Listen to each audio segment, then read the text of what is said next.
تمام دوستوں کو ایران کی دوسری قسط کے ساتھ خوش آمدید۔ اس قسط میں میں آپ کو قم لے چلوں گا۔ یہ شہر تہران سے تقریباً 100 کلومیٹر کے فاصلے پر واقع ہے۔ دونوں شہروں کو ملانے والا ہائی وے کافی اچھا ہے۔ جب تک آپ یہاں کے اطراف دیکھیں، آپ کو قم کے بارے میں کچھ بتاتا چلوں۔ قم کی آبادی تقریباً 11 لاکھ ہے اور یہاں کا اوسط درجہ حرارت جولائی میں 40 ڈگری سینٹی گریڈ یا 105 ڈگری فارنہائٹ ہوتا ہے، جبکہ جنوری میں درجہ حرارت -2 ڈگری سینٹی گریڈ یا 28 ڈگری فارنہائٹ تک پہنچ جاتا ہے۔ یہاں پر بارشیں پورے ایران کی طرح شادر و نادر ہی ہوتی ہیں۔ پورے سال میں صرف 6 انچ سے بھی کم بارش ہوتی ہے، اس لیے اگر آپ یہاں جائیں تو بارش کی فکر مت کریں۔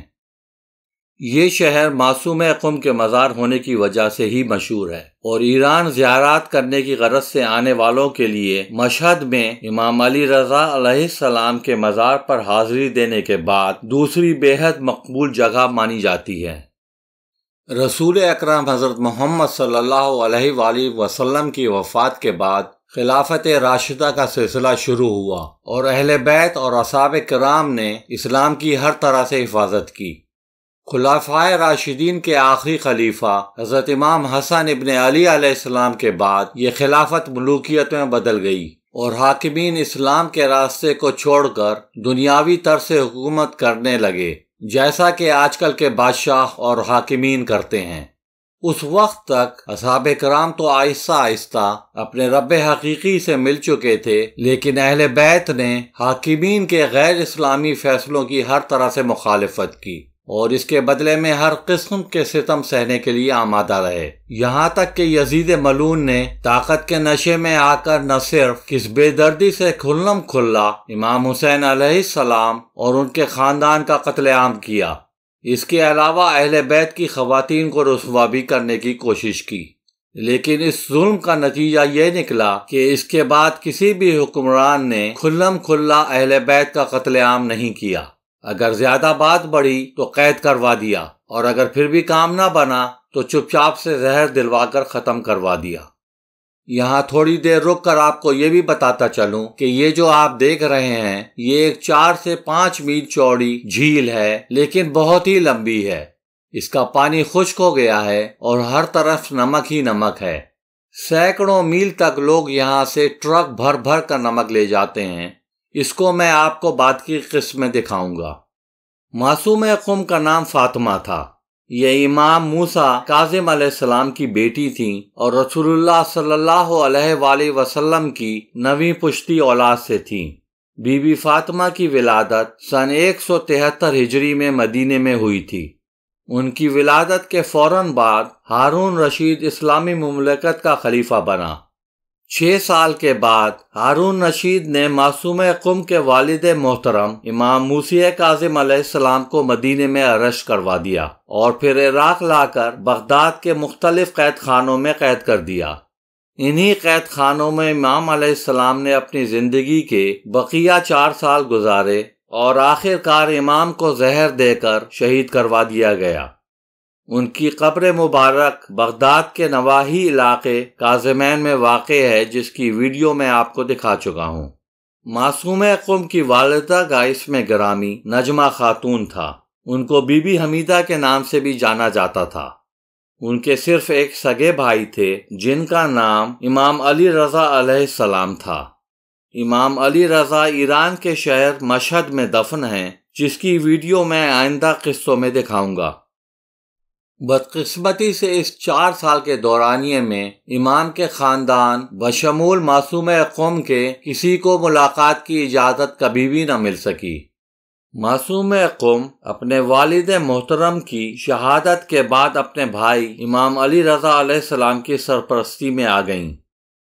سن 200 ہجری میں خلیفہ مامون رشید نے امام علی رضا علیہ السلام کو مدینہ بدر کرنے کا حکم صادر کیا اور امام علیہ السلام خراسان چلے آئے، پس بی بی مدینے میں تن و تنہا رہ گئیں۔ اگلا 1 سال بڑی مشکل سے گزارنے کے بعد امام علی رضا علیہ السلام کے پاس جانے کا فیصلہ کر لیا۔ اپنے ساتھ 23 خاندان کے افراد اور کچھ حامیوں کو لے کر خراسان کی طرف نکل پڑیں۔ ابھی ایران کے شہر ساوے ہی پہنچی تھیں کہ وہ بے حد بیمار ہو گئیں۔ کچھ روایات کی بنیاد پر ساوے میں ڈاکوؤں نے یا دشمنان اہل بیت نے ان کے قافلے پر حملہ کیا، جس کے نتیجے میں بی بی زخمی ہو گئی تھیں۔ بہرحال یہ لوگ شہر قم پہنچے۔ یہاں پر میں وضاحت کر دوں کہ آپ یہ جو ساوے شہر دیکھ رہے ہیں یہ تہران اور قم کے درمیان نہیں ہے، بلکہ قم سے تقریباً 50 کلومیٹر شمال مغرب میں واقع ہے۔ بہرحال اس واقعے کے بعد بی بی فاطمہ قم پہنچی، جہاں پر بیماری یا زخموں کی تاب نہ لا کر 7 سے 9 دنوں کے بعد ان کا انتقال ہو گیا اور ان کو یہیں قم میں دفن کر دیا گیا۔ یہ سن 201 ہجری تھی اور بی بی کی عمر صرف 28 سال کی تھی۔ مختلف حالات کی بنا پر ان کی شادی اب تک نہ ہو سکی تھی۔ یہ معصومہ قم کا مزار مقدس ہے۔ ایک اندازے کے مطابق پچھلے سال تقریباً 50 لاکھ افراد بی بی کے مزار پر زیارت کی غرض سے آئے، جس میں سے تقریباً آدھے غیر ملکی تھے اور باقی مقامی لوگ تھے۔ امام موسی کاظم علیہ السلام کی دوسری ازواج سے بھی 2 لڑکیاں تھیں جن کا نام بھی فاطمہ تھا۔ چونکہ یہ بی بی سب سے بڑی تھی اس لیے ان کو فاطمہ کبریٰ بھی کہا جاتا ہے۔ ان کی دوسری بہن کو فاطمہ صغریٰ کہا جاتا ہے جو کہ آذربائیجان میں دفن ہے، اور تیسری بہن کو فاطمہ اخریٰ کہا جاتا ہے جو کہ ایران کے ایک شہر رشت میں دفن ہے۔ بی بی نے اپنے والد محترم سے چھوٹی سی عمر میں ہی اسلام کے بارے میں بہت کچھ سیکھ لیا تھا۔ یہ صرف 6 سال کی تھی کہ کچھ مسافر مدینے آئے تو اسلامی مسائل لے کر امام موسی کاظم علیہ السلام کے گھر پر حاضر ہوئے۔ جب پتہ چلا کہ امام شہر سے باہر گئے ہوئے ہیں تو ایک کاغذ پر سوالات لکھ کر امام کے گھر چھوڑ گئے۔ جب یہ حضرات مدینے سے واپس جانے لگے تو امام کے گھر گئے۔ پتہ چلا کہ امام گھر پر موجود نہیں ہیں، لیکن ان کے مسئلوں کے جوابات موجود ہیں۔ یہ لوگ جوابی پرچہ لے کر اپنے سفر پر روانہ ہو گئے۔ کچھ دنوں کے بعد ایک جگہ قافلہ رکا۔ پتہ چلا کہ امام موسی کاظم علیہ السلام بھی مدینہ واپسی پر وہیں رکے ہوئے ہیں۔ یہ لوگ امام سے ملاقات کو پہنچے اور امام کے جوابات کا شکریہ ادا کیا۔ امام نے بتایا کہ وہ تو مدینے میں تھے ہی نہیں اور جوابات کا پرچہ دیکھا۔ پتہ چلا کہ سارے جوابات درست ہیں اور ہینڈ رائٹنگ معصومہ قم کی نکلی۔ اس سے آپ اندازہ لگا سکتے ہیں کہ یہ بی بی کتنی بڑی عالم دین تھی۔ اس واقعے کے کچھ دنوں کے بعد ہی ان کے والد محترم کو قید کر دیا گیا اور بی بی اپنے بھائی امام علی رضا علیہ السلام کی سرپرستی میں آ گئیں، جو کہ عمر میں ان سے 25 سال بڑے تھے۔ اس کے بعد بی بی نے اپنے بڑے بھائی، جو کہ اس وقت کے امت مسلمہ کے سب سے بڑے عالم دین تھے، مسلسل علم حاصل کرتی رہیں۔ ان کے مزار کا پہلا گنبد ان کے انتقال کے 300 سال کے بعد بنوایا گیا، لیکن اس مزار کی مقبولیت بی بی کے انتقال کے تقریباً 700 سال کے بعد ہوئی۔ اس کے بعد اس مزار کی توسیع کی جاتی رہی اور ساتھ ہی میں آرائش میں بھی اضافہ ہوتا رہا۔ یہاں یہ بھی قابل ذکر ہے کہ منگولوں نے 13ویں صدی عیسوی میں ایران کے تمام مزارات تباہ و برباد کر دیے تھے، لیکن 16ویں صدی عیسوی میں صفوی خاندان کے شاہی دور میں ان تمام مزارات کو نہ صرف دوبارہ بنوایا گیا بلکہ بے حد آرائش بھی کی گئی۔ اس مزار کے نہ صرف اندرونی حصے میں بلکہ بیرونی حصے میں بھی کئی مشہور بزرگان دین کی قبریں موجود ہیں۔ اکثر قبروں پر کوئی کتبہ بھی نہیں ہے، لیکن یہاں کے خدام آپ کو تمام بزرگ دین کی قبروں پر لے جا کر ان کے نام بھی بتا سکتے ہیں۔ یہاں کے اندرونی حصے کے شیشوں کی آرائش کا کام دیکھ کر دل چاہتا ہے کہ بیٹھے رہو اور دیکھتے رہو۔ جا بجا لوگ قرآن کریم کی تلاوت اور نماز پڑھتے ہوئے نظر آتے ہیں۔ اس جگہ کو چہل اختران کہا جاتا ہے، جس کے لفظی معنی ہیں 40 ستارے۔ یہاں پر مختلف ادوار کے 40 امام زادوں کی قبریں ہیں۔ خاص طور پر امام زادے موسیٰ ابن محمد تقی علیہ السلام اور ان کے صاحبزادے بھی یہیں دفن ہیں۔ ایک اندازے کے مطابق صرف قم میں 444 امام زادے دفن ہیں، اس لیے اس شہر کو بے حد عزت و احترام کی نظروں سے دیکھا جاتا ہے۔ اس کے علاوہ اس شہر میں دنیا کی اسلامی تعلیمات کی بہترین یونیورسٹیز میں ایک یونیورسٹی قائم ہے۔ چلیے جناب، اب آپ کو جمکران لے چلتے ہیں۔ جمکران قم سے تقریباً 6 کلومیٹر مشرق میں دوبارہ دران پہاڑ کے دامن میں واقع ہے۔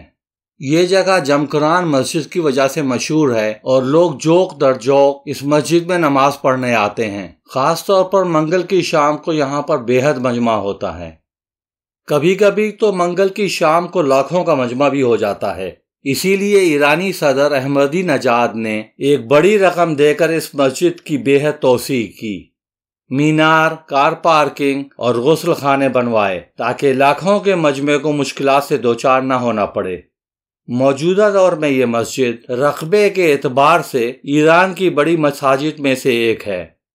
یہ مسجد ہر سمت سے ایرانی آرٹ کا ایک بہترین نمونہ ہے اور دور سے ہی دیکھ کر ان معماروں کی صناعی پر داد دینے کو دل چاہتا ہے۔ اس کے نیلے اور ہرے گنبدوں اور میناروں پر بے حد خوبصورت ٹائل لگے ہوئے ہیں جو کہ بے حد پرکشش لگتے ہیں۔ کہا جاتا ہے کہ 17 رمضان سن 373 ہجری میں شیخ حسن ابن مصلح جمکرانی کو امام مہدی علیہ السلام نے ہدایت دی تھی کہ اس جگہ پر ایک مسجد بنائی جائے، اور انہوں نے اس حکم کی تعمیل کی۔ اس زمانے سے لوگ ویسے تو ہر روز لیکن ہر منگل کو یہاں پر خاص طور پر آتے ہیں اور امام مہدی علیہ السلام کا انتظار کرتے ہیں۔ مسلمانوں کے ہر فرقے کا مشترکہ عقیدہ ہے کہ امام مہدی علیہ السلام کا آخری زمانے میں ظہور ضروری ہوگا۔ اس مسجد میں آ کر یہ لوگ یہ عہد کرتے ہیں اور دعا بھی کہ جب امام مہدی علیہ السلام کا ظہور ہو تو یہ لوگ ان کے انصار اور مددگاروں میں سے ہوں۔ اس مسجد کا اندرونی حصہ بھی شیشوں، ٹائلوں اور قیمتی فانوسوں سے مزین ہے جو کہ اپنی مثال آپ ہے۔ اس مسجد میں ہر وقت لوگ نمازیں پڑھنے اور عبادات کرنے میں مصروف نظر آتے ہیں۔ ہر شام کو ظہر اور عصر کی نمازوں کے دوران مسجد کی طرف سے غیر ملکی زائرین کو کچھ نہ کچھ تحائف دیے جاتے ہیں۔ میں بھی یہاں سے کچھ تحائف لے کر اپنے ساتھ آیا ہوں۔ یہاں پر ایک تہخانہ بھی ہے جو کہ سامرا کی مسجد کے تہخانے سے کافی حد تک مماثلت رکھتا ہے۔ اس کے اندر ایک کنواں ہے جس کو آج کل جالیوں سے بند کر دیا گیا ہے۔ آج کل لوگ عریضے تو اس کنویں میں نہیں ڈال سکتے، اس لیے جالیوں پر ہی باندھ جاتے ہیں۔